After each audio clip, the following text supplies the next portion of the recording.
আসসালামু আলাইকুম বন্ধুরা, তোমরা তোমাদের চ্যানেলের ক্যাটাগরি নিয়ে ভাবছো, অর্থাৎ তোমাদের ইউটিউব চ্যানেল কোন ক্যাটাগরির মধ্যে পড়বে সেটাই বুঝতে পারছো না।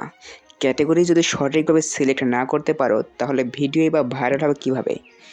এই জন্য সঠিকভাবে ক্যাটাগরি সিলেক্ট করতে হলে আজকের এই ভিডিওটি মনোযোগ সহকারে দেখে থাকো। প্রথমে তোমাদের দরকার হবে ChatGPT অ্যাপ। এটা তোমরা প্লে স্টোর থেকে ইনস্টল করে নিতে পারবে। তো ChatGPTর মধ্যে প্রবেশ করবে।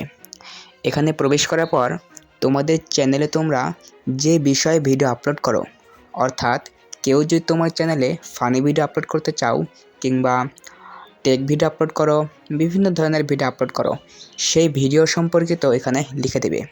যেমন আমি লিখে দিয়েছি, দেখো আমি ফানি ভিডিও আপলোড করি, তাহলে আমার চ্যানেল কোন ক্যাটাগরির মধ্যে পড়বে তোমরা এভাবে লিখে দেবে। তারপর দেখতে পাবে সুন্দরভাবে চলে এসেছে এন্টারটেনমেন্ট ক্যাটাগরি। তো এইভাবে তোমরা সহজেই যে কোনো চ্যানেলের ক্যাটাগরি নির্বাচন করতে পারবে মাত্র 10 সেকেন্ডের মধ্যে।